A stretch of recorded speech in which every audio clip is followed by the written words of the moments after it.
Muy buenos días. Bienvenidos a La Cucaracha, Un programa sobre el arte de la sobrevivencia frente al caos climático y la crisis de los ecosistemas. Una guía para aprender de las cucarachas que serán uno de los pocos que sobrevivan a la sexta extinción de la vida en la Tierra. con ustedes estamos, More, José, y Pablo, en un programa radial producido por el Observatorio Boliviano de Cambio Climático y Desarrollo. desarrollo entre comillas. y la Fundación Solón.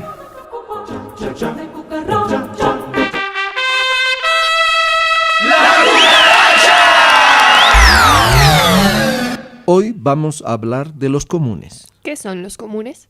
Los comunes se refieren a cómo la sociedad gestiona diferentes elementos esenciales para el bienestar de las colectividades humanas y la naturaleza. Por ejemplo, cómo la sociedad se organiza para encarar el tema de la seguridad, de la educación, de los mercados, del cuidado de los ancianos, por ejemplo, el uso del Internet y de diferentes funciones de la naturaleza. Es decir, que los comunes se refiere a cómo la sociedad interviene en estos diferentes ámbitos para preservar el bien común de todos los seres humanos, de todos los seres vivos y del sistema de la Tierra en su conjunto. Así es, los comunes, más que con un qué, tienen que ver con un cómo. Es decir, cómo diferentes sectores de la sociedad intervienen en la gestión de diferentes elementos fundamentales para la vida. La visión de los comunes plantea que la gestión determinante no es la del Estado o la del sector privado, sino la de la sociedad. La visión de los comunes es absolutamente contraria a la privatización. Elementos, funciones y sectores esenciales para todos y todo no deben ser privatizados y apropiados por un solo sector de la sociedad. Ese es el caso del agua, del transporte, de la energía, de los bosques y de muchos otros ámbitos. Sin embargo, la visión de los comunes tampoco es estatista y alerta que no porque esté en manos del Estado una determinada actividad, esta necesariamente será administrada para el bien común de todos y de todo. El Estado y las políticas públicas son necesarias en tanto acompañan a la gestión de la sociedad. Una sociedad que deja que el Estado administre todas las funciones sociales es una sociedad que renuncia a definir su propio futuro. En esta medida, lo más importante es empoderar a la sociedad, fortalecer los comunes o, en otras palabras, fortalecer la gestión de la sociedad sobre elementos claves para la vida. Desde esta perspectiva, la alternativa a la privatización no es la mera estatización o nacionalización, sino la sociedad tiene que intervenir de manera más participativa y constante en estos sectores que han pasado a manos del Estado o son de dominio público. Aquello que es público del Estado no es de por sí un común, solo es un común en tanto diferentes actores sociales intervienen de manera activa en su gestión. Por eso, desde la visión de los comunes, la alternativa a la privatización no es la simple estatización, sino el fortalecimiento de los comuneros, es decir, de la gestión de la sociedad. Así es. Hoy, en este programa, vamos a hablar de 4 comunes relacionados con la naturaleza: el agua, los bosques, el clima y el sol. Es decir, cómo diferentes grupos sociales intervienen en la gestión de estos 4 elementos claves para la vida, no solo de los seres humanos, sino del planeta en sí.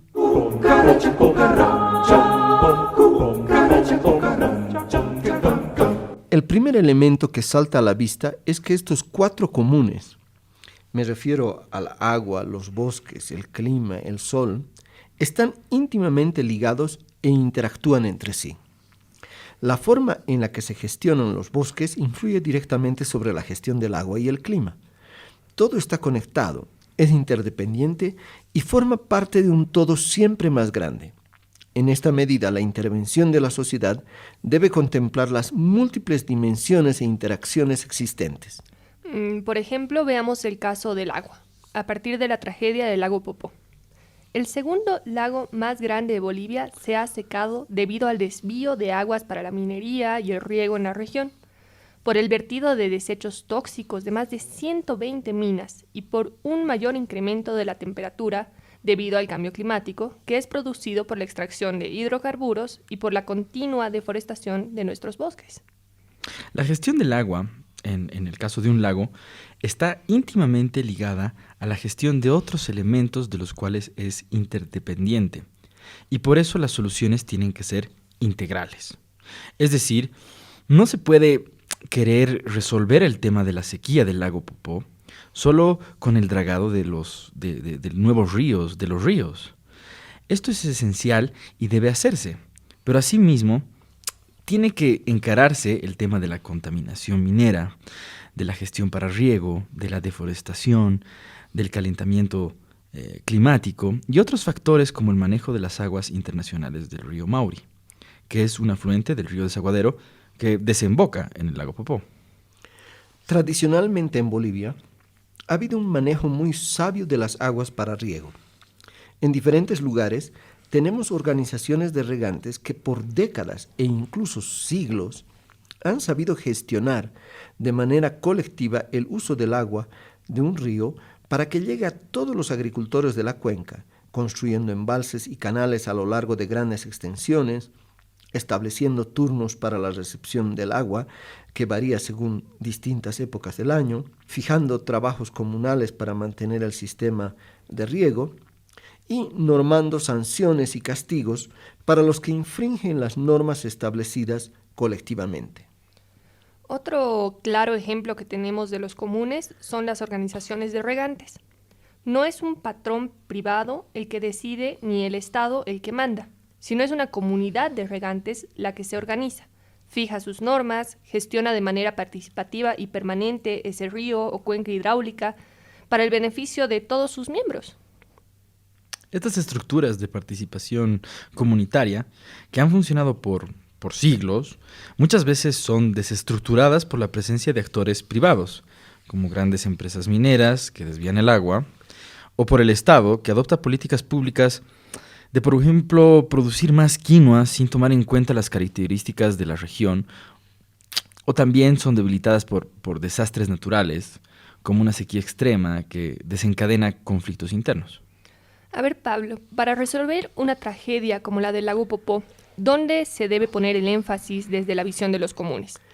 En el fortalecimiento de la organización, coordinación y gestión de todas las comunidades que viven alrededor del río Desaguadero y el lago Popó para lograr un uso adecuado de las aguas.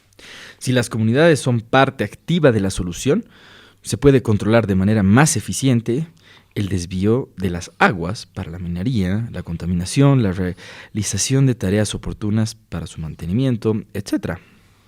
Por supuesto que la intervención del Estado es esencial para obras de infraestructura que son mayores o para la aplicación de la ley contra la contaminación minera. Pero la clave está en cómo las propias comunidades se fortalecen y coordinan esfuerzos para gestionar la cuenca del lago Popó. Estamos presentando La Cucaracha, Un programa del Observatorio Boliviano de Cambio Climático y Desarrollo, entre comillas, y de la Fundación Solón. Si quieres seguirnos en internet, escriba obccd.org o fundacionsolon.org y nos encontrará. También estamos en Facebook y Twitter para informar, analizar y desarrollar propuestas para enfrentar el cambio climático.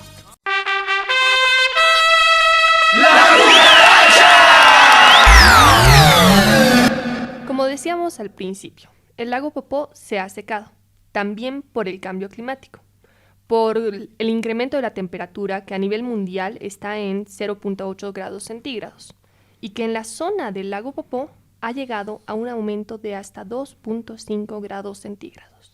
Normalmente los desastres naturales no son producidos por los seres humanos, pero en el caso del cambio climático, este se debe a causas humanas que están acelerando y desencadenando desastres naturales. Hace 3 siglos atrás, uno no podía hablar del clima como un común, porque los seres humanos prácticamente no tenían ninguna interferencia en el clima. Entonces, menos aún podía haber una cierta gestión social del clima. Claro, pero hoy hemos llegado a un momento donde la actividad de ciertos grupos de poder económico y élites está desequilibrando todo el sistema de la Tierra. El incremento de la temperatura no es un hecho divino ni fuera de nuestro control, sino que tiene que ver con la extracción de combustibles fósiles, el gas, el carbón, el petróleo, y con el desmonte, tala y quema de los bosques. Efectivamente, podemos decir en otras palabras que el incremento de la temperatura en el lago Popó o lo que ahora está pasando en la Laguna Colorada no es un hecho fortuito o casual. Es producto de un sistema capitalista, extractivista, que vive de la sobreexplotación de recursos naturales como los hidrocarburos y los bosques, alterando el frágil equilibrio que se ha creado a lo largo de miles de millones de años en nuestro planeta. Para evitar que el calentamiento global continúe y que llegue a afectar incluso al lago Titicaca, es fundamental limitar la extracción de los combustibles fósiles, y es importante limitarlos al 20% de las reservas conocidas. Para lograr este objetivo, es esencial que este recurso no esté privatizado, ya que de ser así, lo que predomina es la sed de ganancia de las grandes empresas que se ha apoderado de este recurso y lo cotizan en bolsas de valores como Wall Street.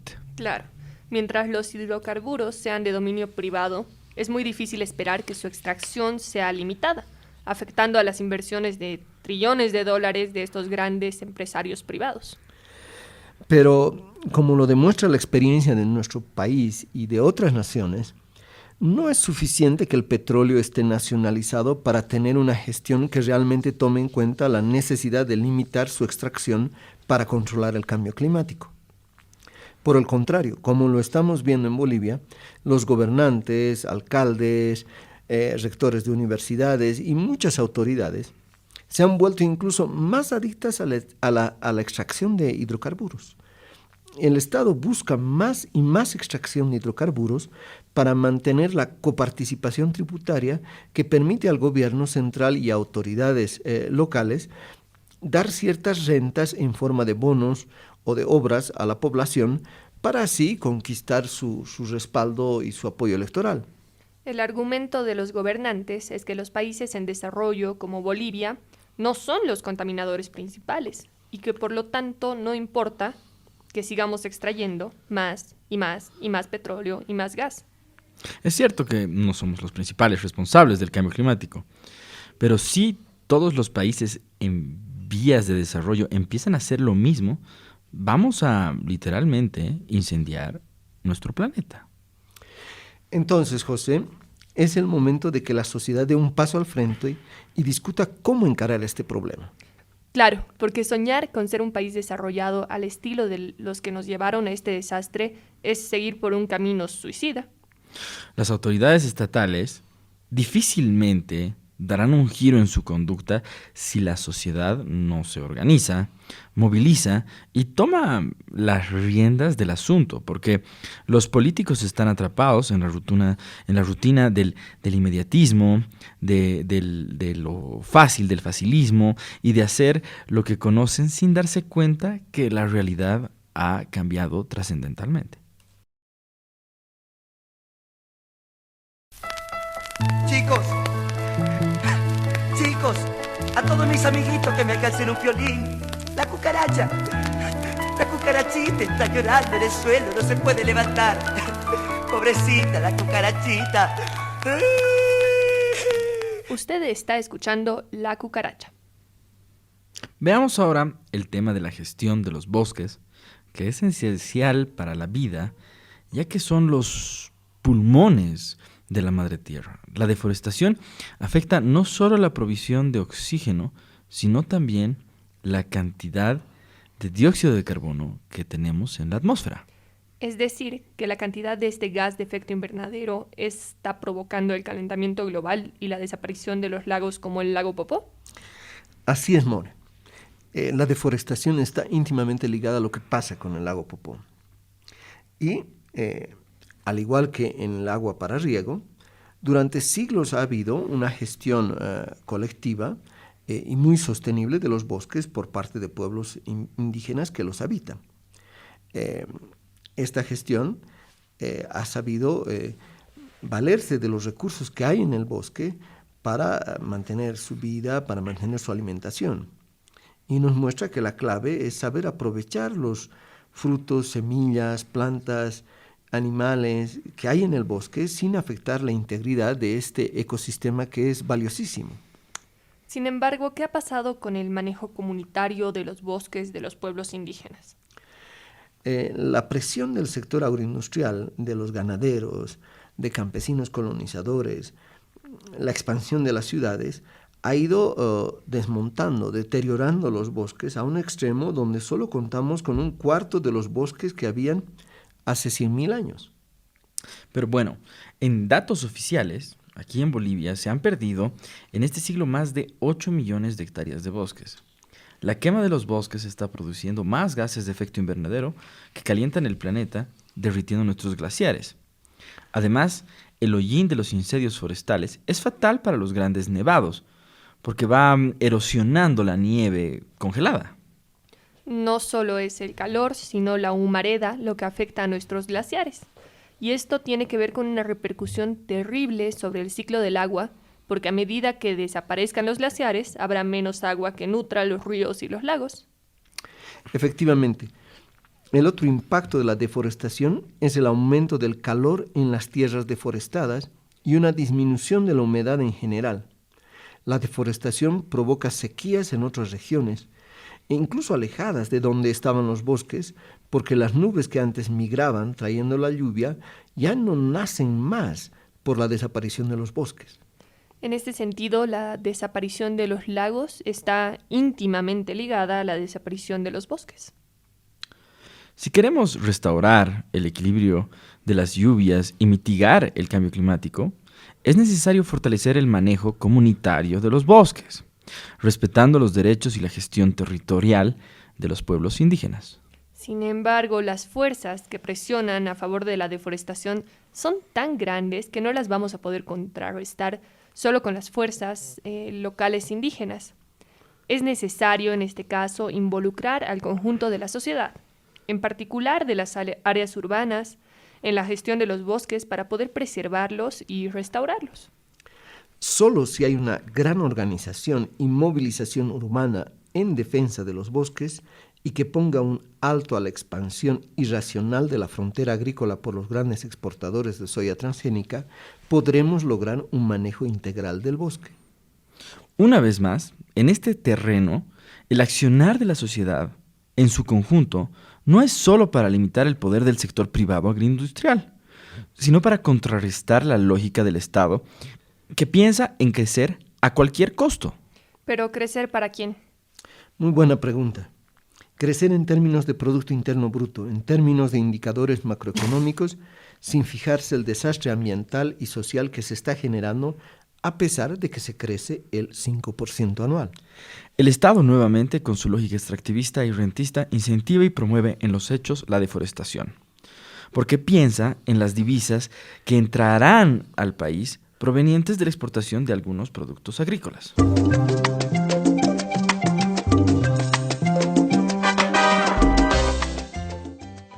Estamos presentando La Cucaracha. Hablemos ahora del sol. ¿Cómo puedes hablar del sol como un común? ¿Qué clase de gestión puede haber del sol? ¿Acaso la actividad humana afecta al sol? Es cierto, los seres humanos no pueden afectar al sol, así como afectan al clima, pero la sociedad puede aprovechar o no la radiación solar y el calor solar para beneficio de todos y todo. Hace unas décadas, More, hablar del sol como un común hubiera sido una locura, pero hoy el aprovechamiento de la radiación y el calor es un común en expansión por todo el planeta, precisamente porque hay que reemplazar a los hidrocarburos con otro tipo de energía. Hoy la pregunta es cómo y quién aprovechará los rayos del sol. En algunos países, el aprovechamiento de la radiación solar está siendo privatizada y manejada por grandes empresas que plantan paneles solares como si fueran plantaciones para generar electricidad. Ese es el caso, por ejemplo, de Chile, donde se plantan paneles solares en, diremos, unas 100 hectáreas para generar 100 megavatios. Todo controlado por una sola gran empresa privada.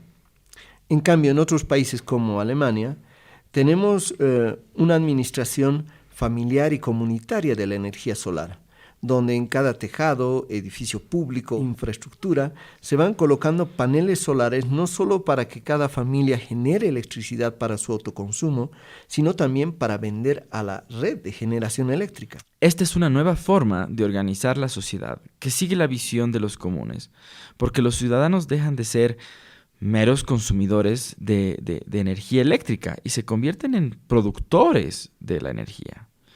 Y el Estado, que antes centralizaba la producción y distribución de la electricidad, ahora la facilita, pero ya no tiene un monopolio.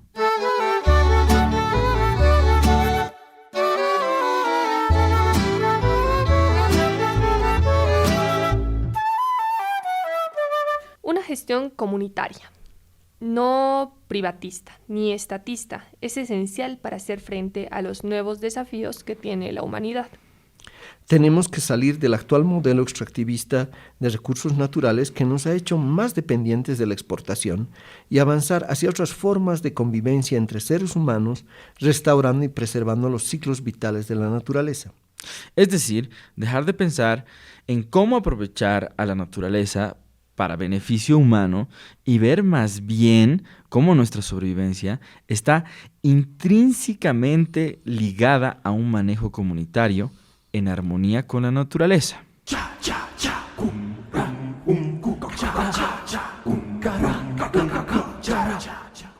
Hoy nos toca decir un hasta pronto. Con este programa hemos terminado nuestra primera serie de programas radiales de La Cucaracha.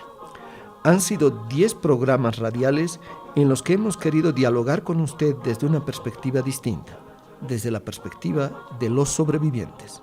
De quienes se resisten a caminar como rebaño de oveja directo al barranco.